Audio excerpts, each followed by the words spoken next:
possa te encher mais e mais. Você que nos visita nesta noite, você que veio aqui pela primeira e segunda vez, está nos visitando, por nós é uma honra, uma alegria tê-lo conosco. Seja bem-vindo em nome do Senhor. Aqui nós não somos um clube, né? Muito menos fechado. Igreja, na verdade, é um lugar público, né? Apesar de que muitos não consideram assim, né? Assim como o bar é um lugar público, a igreja é um lugar público, apesar das intenções serem diferentes, mas é um lugar público, está aberto para todos, e o desejo nosso é que todos que adentrem aqui sejam realmente abençoados por Deus e pela palavra do Senhor, do qual nós temos compromisso com este Deus de poder e autoridade, que nos criou, nos formou, nos redimiu, né? Nos fez nascer de novo e nos conduz pela sua vontade e pelo seu querer. Que Deus possa realmente abençoar o teu coração e te fortalecer, e mais uma vez seja bem-vindo em nome de Jesus. Eu gostaria que ninguém se locomovesse agora, gostaria que ninguém saísse, ficasse andando no templo, né? E quando eu era pequeno, minha mãe falava assim: quando um burro fala, o outro murcha a orelha, né? Mas quem vai falar não é um burro, quem vai falar é o Espírito Santo, né? E você não tem orelha para murchar, mas você tem coração para respeitar e receber aquilo que Deus tem para você. Por isso, fique atento. Eu creio que você veio aqui com um propósito, e você não pode sair daqui sem alcançar este propósito em Deus, cuja é a nossa esperança. Não há esperança para nós em outro lugar, a não ser no Senhor Deus. Eu quero convidar você para nós lermos um salmo, um versículo do Salmo 51, verso 12. É um salmo de Davi, quando Davi, na verdade, ele reconhece o seu pecado, a sua transgressão, e ele faz dois pedidos a Deus. E eu quero me ater ao segundo pedido que Davi fez neste versículo, e eu quero que nós entendamos nesta noite o que Davi quis dizer com isso e o que Deus realmente espera em relação a isso. Porque Deus também, ele se agrada e ele se desagrada com atitudes nossas, com ações e reações nossas. E como nós queremos viver uma amizade com Deus, amém? Amém. Você quer viver uma amizade com Deus? Um bom amigo sabe agradar o seu amigo, né? Um bom amigo sabe agradar o seu amigo. De vez em quando um chocolatinho, né? De vez em quando alguma coisa que o amigo fique alegre, alguma coisa está acontecendo. Então, com o Senhor também não é diferente. A palavra de Deus que Deus tem prazer no coração que realmente está disponível a Ele. Salmo 51, versículo 12, Davi diz assim: restitui-me a alegria da tua salvação, traga de volta a alegria da tua salvação. Por quê? Davi havia perdido a salvação? Não, ele havia perdido a alegria da salvação. Alguma coisa aconteceu, né? Não é o momento agora, não vou falar sobre isso. Esse é o primeiro pedido. E o segundo pedido de Davi, que eu quero ater a ele, Davi diz assim: sustenta-me com um espírito voluntário. Sustenta-me com um espírito voluntário. Diga comigo: espírito voluntário. Espírito voluntário. É o que Deus se agrada, tá? É o que Deus se agrada.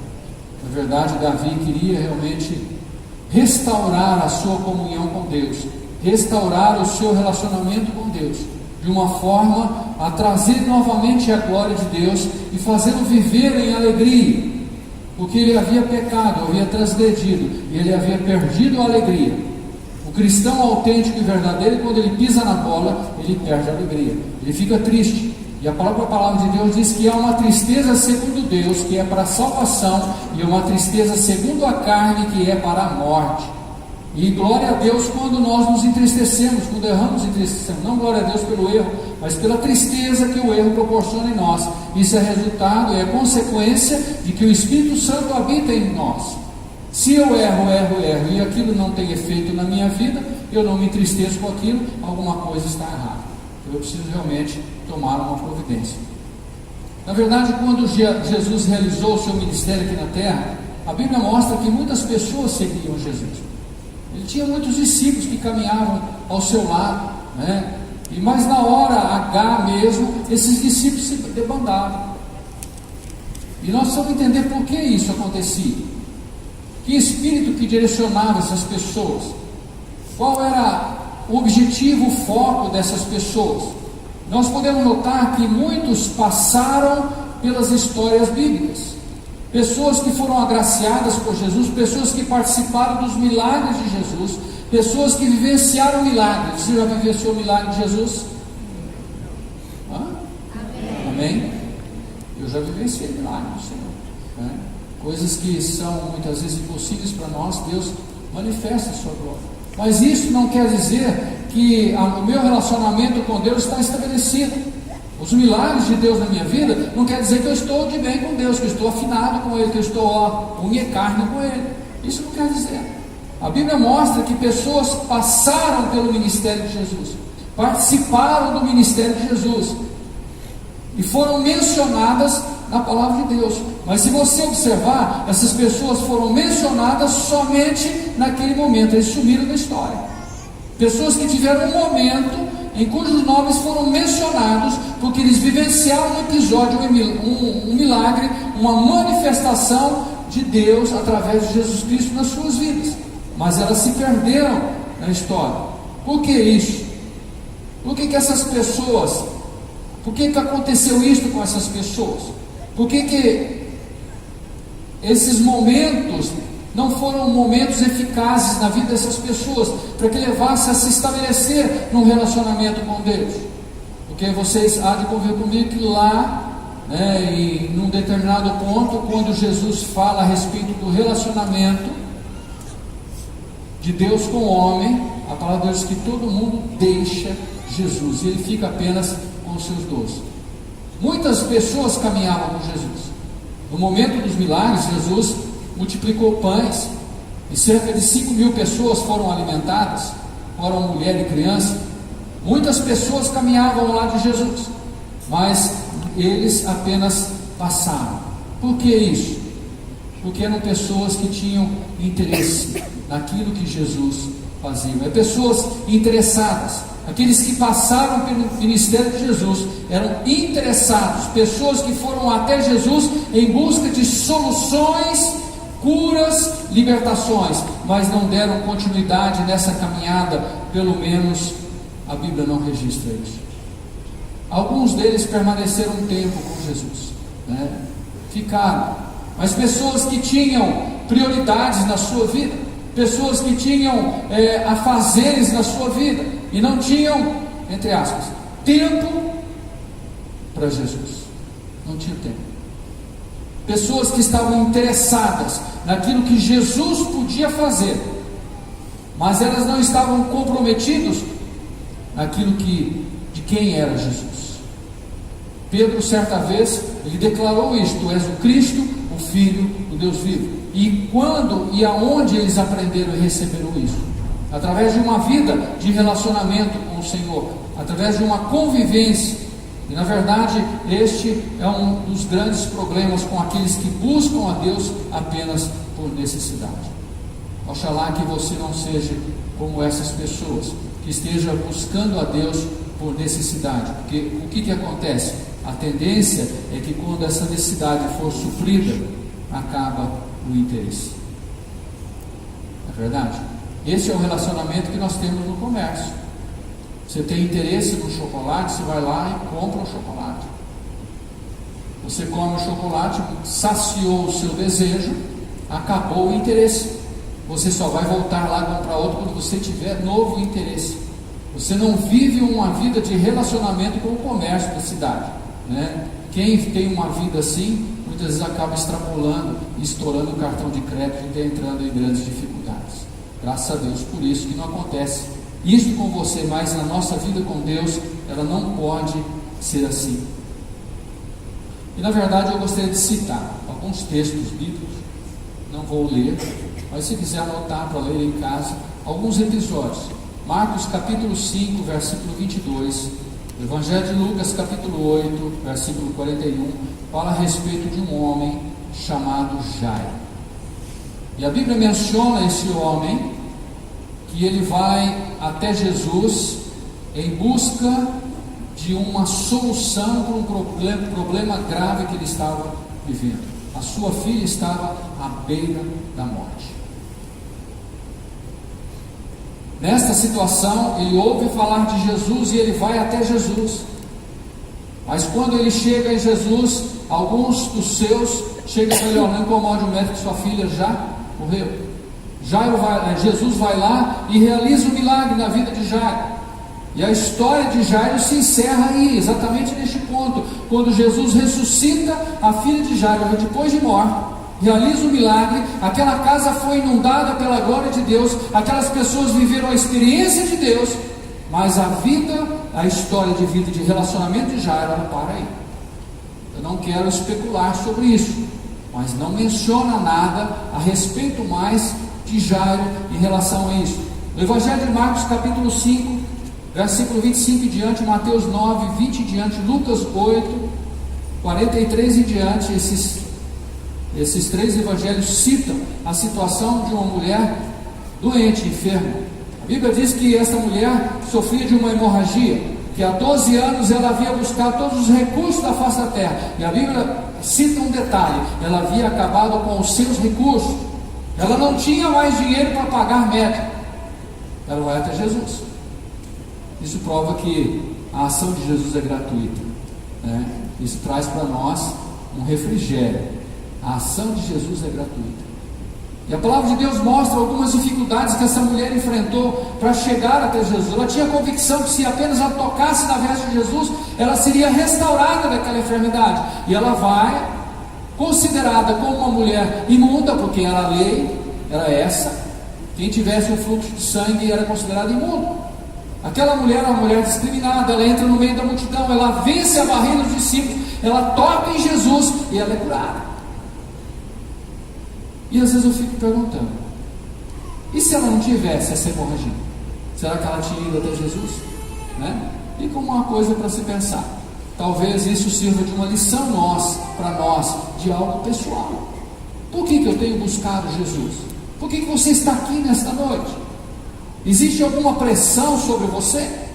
Existe alguma coisa que está te coagindo a ir até o Senhor?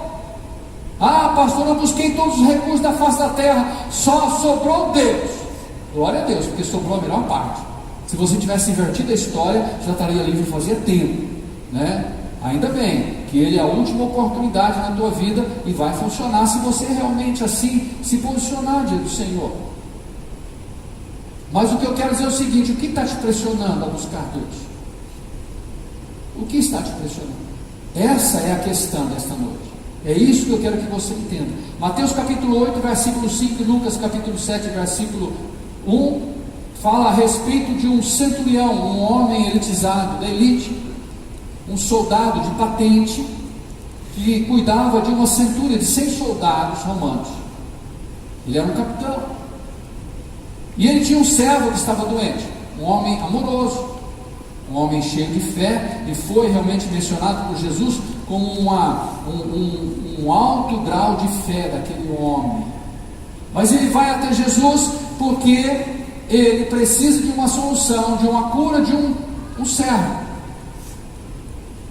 Uma boa pedida, uma situação louvável, mais louvável que a de Jairo, porque era um servo, não um filho, mais louvável do que a mulher, porque era nela e não era no servo. Ele vai até Jesus. Mas qual é a situação que leva este homem a ir até Jesus? O problema da enfermidade dentro da sua casa, com o seu servo. A Bíblia ainda cita Marcos 10, 46, Lucas 18, 35. A Bíblia fala de um cego chamado Bartimeu, filho de Timeu. Algum evangelho cita 2, menciona 2. Isso não quer dizer nada, depende do foco, do ponto de vista do autor. Algum evangelho cita que Jesus estava saindo de Jericó, estava entrando em Jericó. Alguém perguntou: mas qual está certo? Os dois estão certo. Jericó tinha Jericó Nova, Jericó Velha, depende do ponto de vista, ou aonde estava posicionado quem assim escreveu. Sair de uma Jericó e entrar para outra. Mas o que eu quero mencionar é o seguinte: aquele homem sentado na beira do caminho ouviu que Jesus passava por ali. Aquele homem vivia de esmola, e a palavra dele certamente deveria ser essa: me dá uma esmola, me dá uma ajuda, por favor, eu não posso trabalhar e eu dependo disso para a sobrevivência.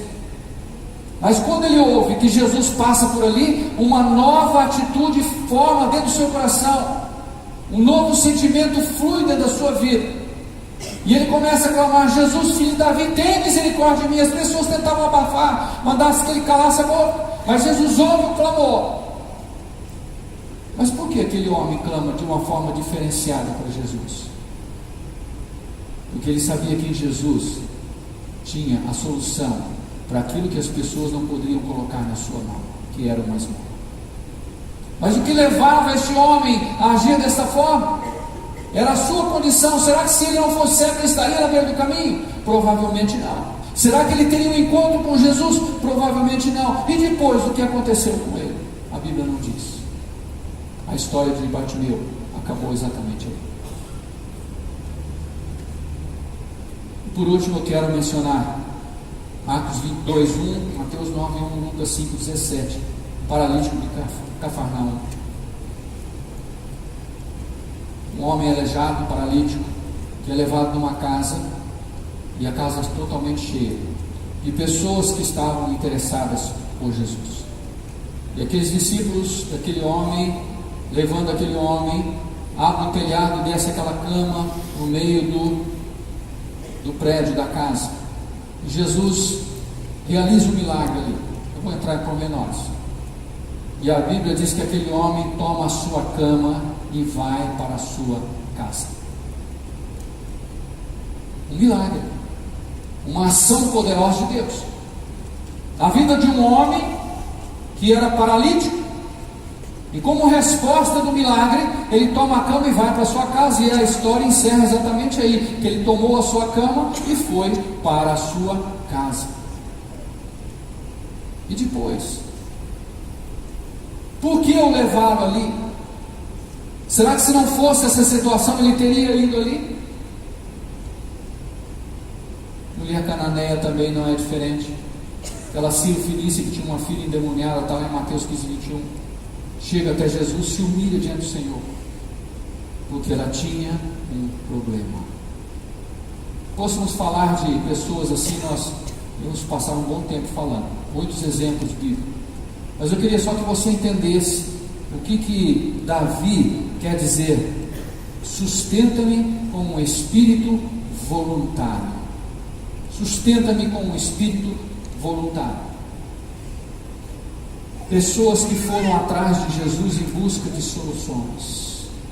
Foram pessoas que não eram comprometidas, com Jesus. Pessoas que não tinham aliança com o Senhor. Pessoas que não tinham propósito com Cristo. Pessoas que realmente não tinham interesse, muitas vezes, de seguir um ministério e se tornar possivelmente alguém que poderia levar essa mensagem adiante. Pessoas descomprometidas, mas interessadas naquilo que Jesus, não naquilo que Jesus era, mas naquilo que Jesus tinha. Pessoas que estavam em busca de resultados para o seu próprio interesse. Como isso ocorre até hoje, e corre um grande risco de pessoas se sucumbirem, pessoas experimentarem algo de Deus e deixarem isso passar para trás, e ficar isso no passado como lembrança, que Deus me fez isso, mas o que Deus te faz hoje? Deus um dia realizou um milagre na minha vida, me curou disso, me fez isso, me fez aquilo, mas e hoje? Hoje eu estou um pouco desviado, um pouco fora. Pessoas que buscam os seus próprios interesses, satisfação dos seus próprios interesses, mas não têm um comprometimento com o Senhor Jesus. Isso não é mal, de uma forma categórica não é mal, porque há pelo menos um motivo da pessoa ir buscar a Jesus e quebrar a inocência da sua vida e ser conhecedor da verdade. Mas isso pode se tornar um grande agravante, porque ela deixa de ser ignorante e passa a ser conhecedora. E quando eu desprezo algo por ignorar, o tratamento comigo é um. Quando eu desprezo algo que eu conheço, sei que é bom, a Bíblia diz que aquele que sabe fazer o bem não faz, comete pecado. Eu estou com um agravante contra a minha própria vida. E não são pessoas que irão me julgar. Quem me julgará é o Cristo, o Filho, o Deus vivo. Uma das minhas preocupações para os dias de hoje é o que pode despertar interesse nas pessoas por Jesus. Nós estamos vivendo, amados, um tempo de haver um desinteresse por Deus de uma forma generalizada.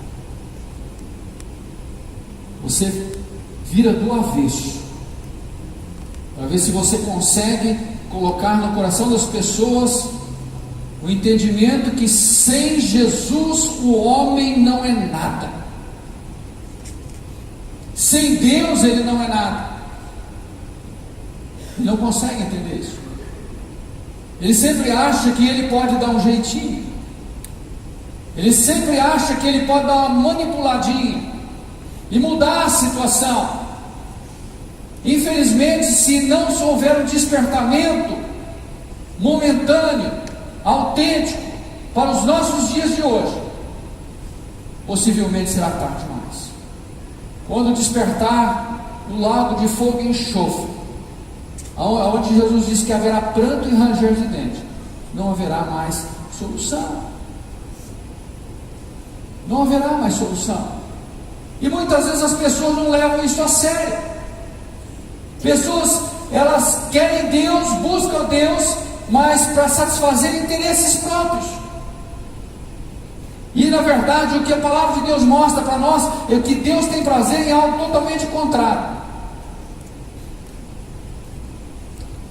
E diante desse pensamento, até esses dias nós estávamos em casa conversando com o Gilmar e pensando nisso, o que será que pode despertar interesse por Jesus na vida das pessoas? Diante disso eu cheguei a uma conclusão. A única coisa que pode despertar interesse das pessoas por Deus é a adversidade. É problema, é enfermidade, é luta, é pressão. É pressão. É difícil nós encontrarmos um Zaqueu hoje. O Zaqueu que tinha tudo de bom. O Zaqueu que tinha era abastado, tinha dinheiro. Um homem rico. Era cobrador de impostos, estava no alto escalão da sociedade, ele estava por cima, desculpe a expressão, da carne seca. Era o cara. Mas ele queria ver Jesus. Ele queria ter um encontro, ele queria pelo menos visualizar Jesus. Ele não tinha um interesse próprio, pessoal, de satisfação na sua vida, na sua carne, em encontrar com Jesus. E quando Jesus chega debaixo daquela árvore e olha para si, diz: Zaqueu, desce depressa, que hoje convém pousar na tua casa. A palavra diz que ele desceu apressadamente, que ele não esperava aquilo. O encontro dele com Jesus foi além das expectativas dele. E Jesus fez uma declaração: hoje entrou salvação nesta casa. Por quê? Porque encontrou um coração voluntário. Um coração que realmente buscou Jesus, não por interesse, por satisfação, mas por querer buscar algum prazer de preenchimento de vazio de alma. Esse tempo alguém disse para mim assim: pastor, eu preciso sair dessa vida, porque senão eu vou para o inferno. Que coisa, eu nunca tinha ouvido alguém dizer isso. Você encontra uma pessoa que está numa vida decadente de pecado, fala: eu quero sair dessa vida porque eu estou acabando com a minha família, eu quero sair dessa vida porque eu estou acabando com a minha saúde, eu quero sair dessa vida porque eu estou acabando com a minha vida material, estou acabando com os bens que eu possuo, mas eu quero sair porque eu não quero ir para o inferno. É sério. Há realmente um entendimento da realidade num coração assim. E na verdade a adversidade é isso que levou pessoas na época de Jesus na presença do Senhor, e tem levado pessoas. Muitos ficam, mas muitos se satisfazem e viram as costas e voltam para a vida velha. como aquele homem rico que foi até Jesus querendo saber a respeito da salvação. Não queria nada de interesse para ele, mas ele voltou triste para casa, porque ele não havia alcançado aquilo que realmente ele precisava. Mas a palavra de Deus também nos relata que pessoas que não buscaram a Jesus, mas pessoas que seguiram a Jesus. Você precisa mudar o teu conceito de relacionamento com Deus. Você precisa deixar de buscar Deus e você precisa começar a seguir Deus, ser um seguidor. Porque buscar, a gente busca as coisas no mercado, na frutaria, você busca as coisas na boutique, mas ninguém segue mercado, ninguém segue boutique, né? Nós vamos mudar esse conceito. A Bíblia fala de pessoas que seguiram a Jesus e seguiram de uma forma voluntária. Muitas vezes fala, se você não quer entregar a sua vida ao Senhor, você não quer experimentar viver Cristo na sua vida, mas será que Ele vai poder resolver o meu problema? Será que Ele vai poder curar a minha enfermidade? Será que Ele vai poder salvar o meu casamento? A palavra de Deus diz lá em Mateus capítulo 4, verso 18 a 22, que Jesus anda junto do mar da Galileia, e ele viu dois irmãos, Simão, chamado Pedro, e André, os quais estavam lançando a rede, pescando ao mar, porque eles eram pescadores. E Jesus disse para eles: vinde após mim e eu vos farei pescadores de homens. E a Bíblia diz, então eles deixaram logo as redes e seguiram a Jesus. E eu fico pensando, o que Jesus tinha? O que Jesus tinha? O que Jesus tinha nesses homens que atraiu esses homens? E o que Jesus não tinha nos outros que não atraiu os outros? O que Jesus tem hoje que atrai muitos? E o que Jesus tem hoje que repele milhões? Esse é o meu questionamento. E a palavra de Deus continua dizendo assim: e adiantando-se dali, viu outros dois irmãos, Tiago, filho de Zebedeu, e João, seu irmão, num barco com seu pai Zebedeu, consertando as redes, e chamou-os. E eles, deixando imediatamente o barco, seu pai, esse pai aqui, irmãos, abre um leque para muita barreira que muitas vezes nós usamos, que nos impede de seguir Jesus. Seguiram, deixando o barco e seu pai, seguiram. Mateus capítulo 9, versículo 9 diz assim: Jesus, passando diante dali, viu assentado na alfândega um homem chamado Mateus, e disse-lhe: segue-me. E ele, levantando, seguiu. Nós estamos falando de homens cheios de defeitos, pessoas limitadas, pessoas falhas. Estamos falando de homens comprometidos. Não estamos falando de vagabundos à toa que não tinham o que fazer, não. Como muitas vezes as pessoas acham: meu filho não serve para nada. Quem sabe não dá para um pastor, né? Não serve para ser um pastor. Manda ele para o seminário, quem sabe vira um pastor disso aí. A palavra de Deus fala assim: o preguiçoso vai ter com a formiga. É interessante como que quando Deus chama, Deus não chama preguiçosos, Deus não chama pessoas à toa. Deus chama as pessoas comprometidas. Olha, os filhos de Zebedeu, para o compromisso, eles estavam consertando rede, limpando rede com o seu pai. Lealdade, fidelidade. A Bíblia não diz a idade do pai. Como esse pai ia se virar sem esses filhos? Esses filhos tinham família. Pedro era casado, porque a Bíblia diz que tinha sogra. Na minha consciência, quem tem sogra tem mulher, né? E às vezes eu fico pensando: o que esses discípulos aprontaram? Como que eles agiram com a família? Como que esse Mateus fez com a questão do trabalho dele? Apenas levantou, largou tudo lá, não deu nem para juntar os lápis, os livros, né? Os pergaminhos, deu para juntar nada daquilo que eles estavam usando ali para escrever. Ele abandona tudo e sai seguindo a Jesus. Jesus não obriga ele a nada, Jesus não faz proposta nenhuma, Jesus não constrange ninguém, não constrange, meu amado. Jesus não constrange. Eu creio que Jesus não deu nem muita ênfase para Mateus, e nem para os filhos de Zebedeu, nem para Pedro, nem para Simão, nem para André. Jesus passa, grita: ó, vem cá, eu vou fazer de vocês pescadores de homens. E Jesus vira as costas e sai andando, e aqueles homens largam tudo e vai seguir Jesus. Quem que forçou os homens? Ao contrário, eles forçaram a barra. Eles romperam com os compromissos deles. Eles romperam com a moralidade deles que eles tinham em questão familiar. Eles tinham realmente um coração voluntário. Interessante, irmãos, que os interesseiros e aqueles que estão necessitados, eles vão atrás de Jesus. Presta atenção nisso. Mas os chamados, Jesus vai atrás. Jesus busca eles. Jesus arranca eles lá do meio da manhada. O Senhor tira eles lá do meio da alfândega. O Senhor tira eles lá do meio da pescaria, do trabalho. O Senhor vai buscar lá onde eles estão. Jesus não está preocupado com interessados. Jesus está preocupado com comprometidos. Jesus não está preocupado com envolvidos. Jesus está preocupado com comprometidos.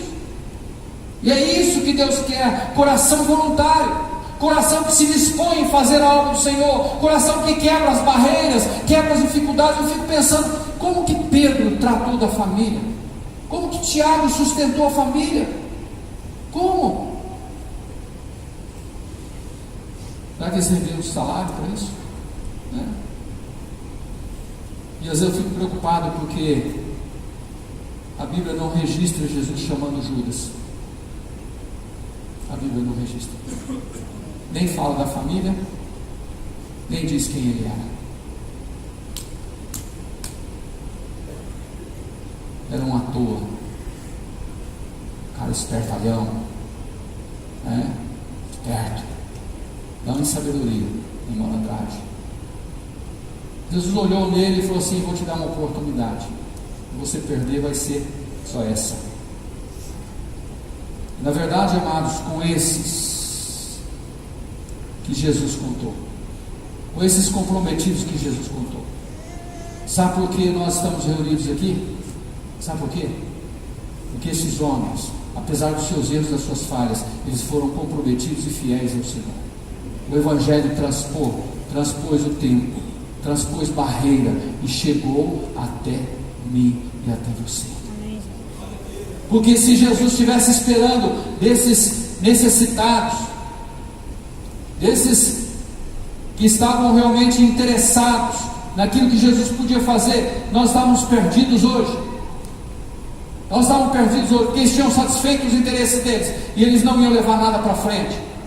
Jesus contou com os comprometidos, Jesus contou com aqueles realmente que se dispuseram. Foi com esse que Jesus contou para dar continuidade ao seu ministério. Não foi com os necessitados, mas foi com os voluntários.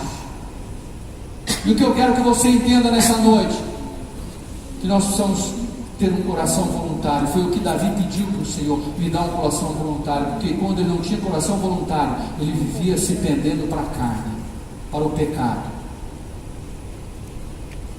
A Bíblia diz que Davi foi um homem segundo o coração de Deus, mas Davi foi um desastre de pai.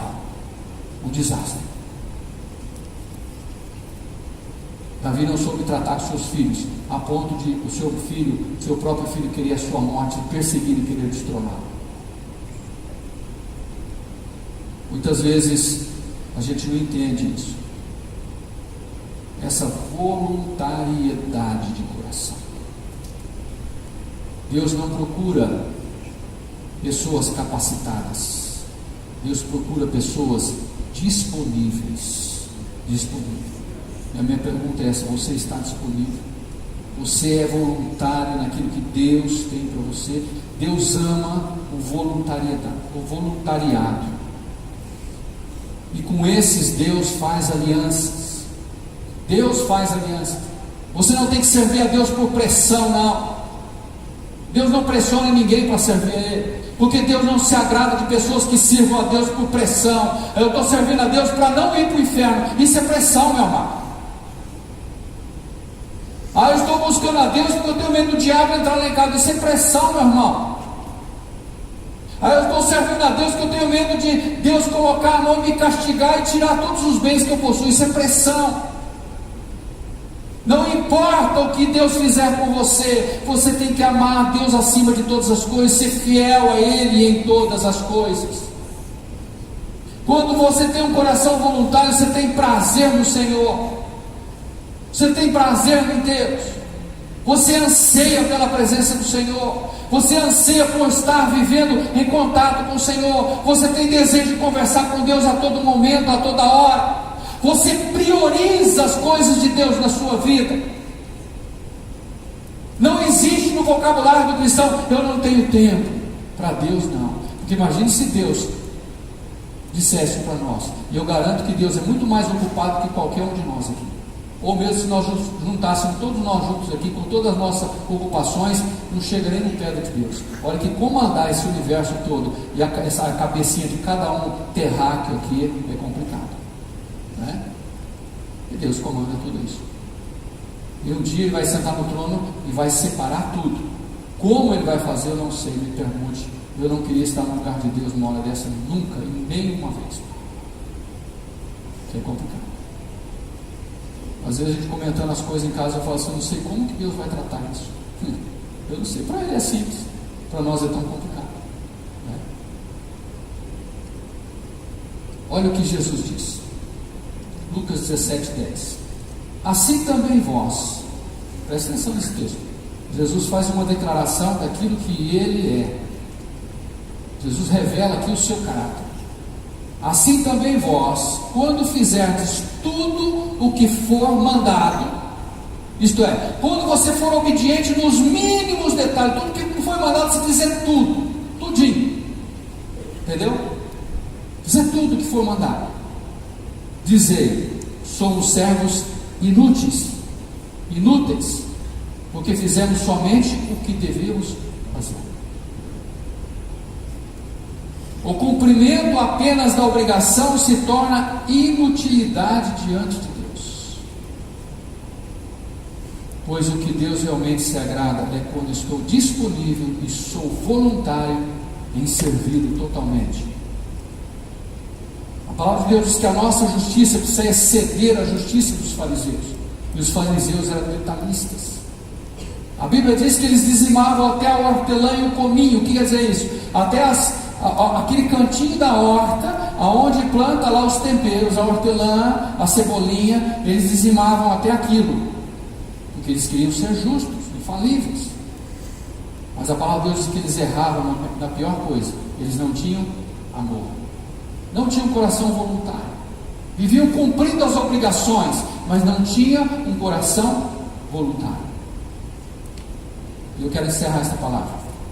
2 Coríntios capítulo 3, versículo 17, diz assim: ora, o Senhor é Espírito, e onde está o Espírito do Senhor, aí há liberdade. O caráter de Deus é um caráter livre. A personalidade de Deus é de um Deus livre que gera liberdade. A obrigação, a imposição e a determinação, ela tolhe a liberdade, ela nos aprisiona. Quando eu sou determinado, quando eu sou mandado para fazer aquilo que estão me impondo, eu saio da minha liberdade para obedecer. E muitas vezes é difícil de nós equilibrarmos isso na nossa vida. Deus quer o nosso relacionamento com Ele em obediência, mas Deus não quer em imposição. Você consegue entender isso? Deus quer que você obedeça, mas em liberdade. Como que eu obedeço em liberdade? Quando eu realmente amo. Quando eu realmente amo. O menino, quando está apaixonado, a menina fala que é um negócio, ele vai lá, se desdobra e faz. Ela é aproveitadora e conhece a situação, pede um negócio que nem o pai deu, pede para ele, o cara gasta 3 meses de salário de ordenado dele, vai lá o bocozão e compra. Para ele isso não é pesado. Por quê? Porque existe, eu nem vou colocar amor nisso, existe uma paixão, né? Paixão que passa, né, muitas vezes, e fica só amargura depois, tá? Toma cuidado com isso. Essa é uma estratégia maligna, não na questão do namoro, não é isso? É uma estratégia que o inimigo faz conosco, para roubar, matar e destruir aquilo que Deus deu para nós. Mas o nosso Deus é um Deus de liberdade. Ele tem um caráter livre, e proporciona essa liberdade, e Ele age na liberdade que damos a Ele, e um espírito voluntário se submete a obedecer em liberdade.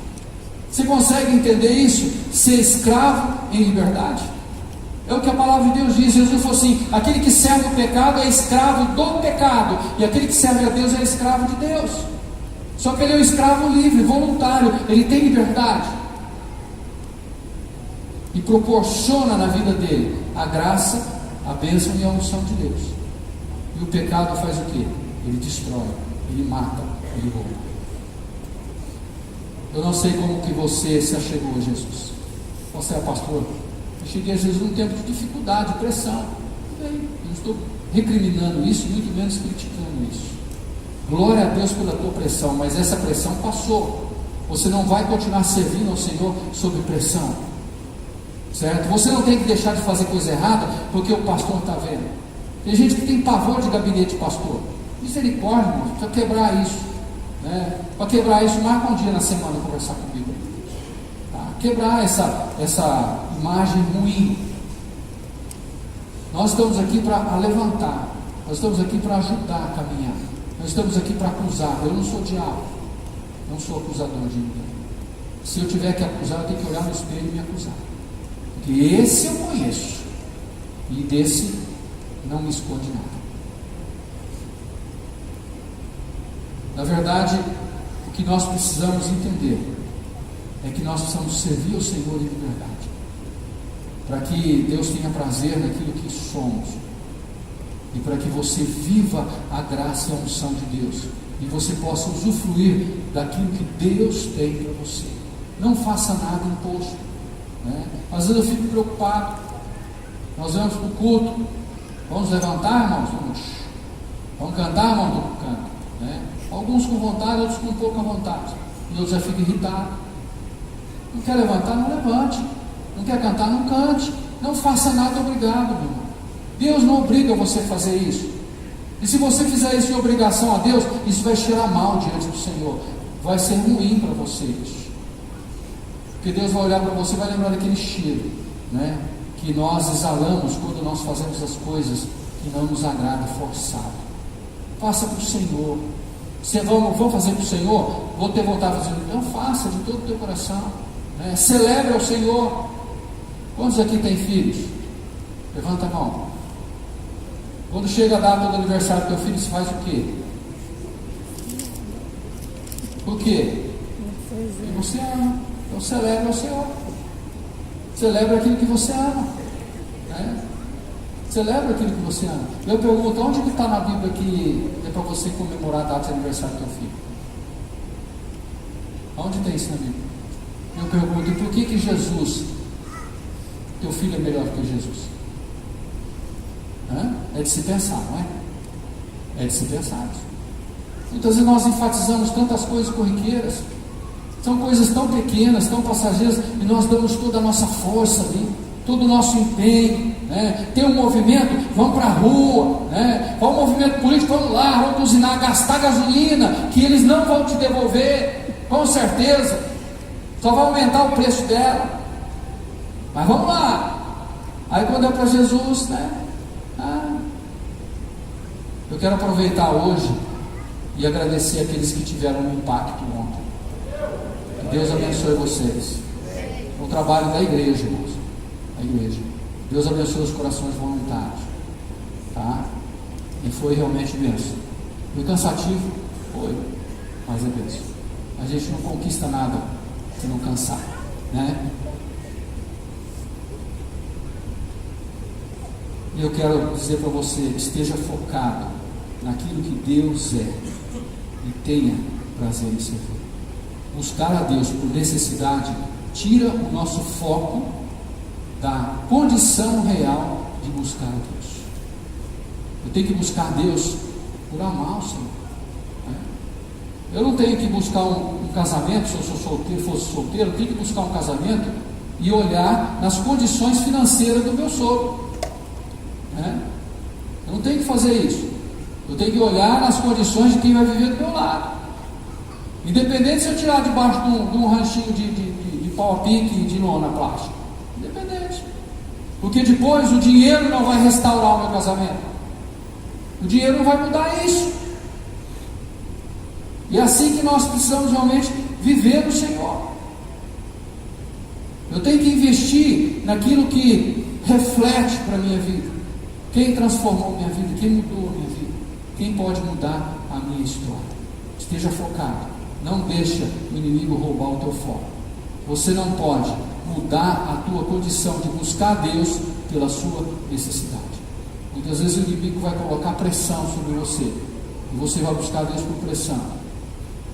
E quantas pessoas que buscam a Deus por pressão e acabam sendo frustradas, decepcionadas, porque Deus ama um coração voluntário. Amém? Você entendeu? Amém? Então curva sua cabeça, feche seus olhos.